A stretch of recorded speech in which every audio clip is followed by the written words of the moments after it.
Vous avez la parole. Oui, merci Monsieur le Président, Madame la Vice-présidente. Ce sera assez rapide parce qu'en fait, on se rend compte que ni l'État ni vous n'avez beaucoup de précisions à apporter à ce rapport.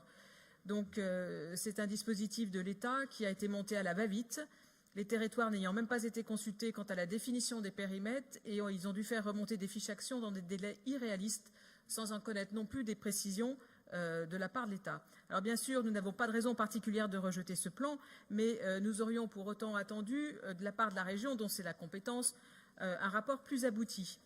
Nous rentrons aujourd'hui dans la phase de contractualisation qui doit s'achever en juin. À ce stade, on ne connaît pas vos intentions quant au déploiement de ce plan, car comme c'est d'ailleurs le cas pour le dispositif Action Cœur de Ville, l'État n'impose rien et c'est aux territoires de définir leur projet.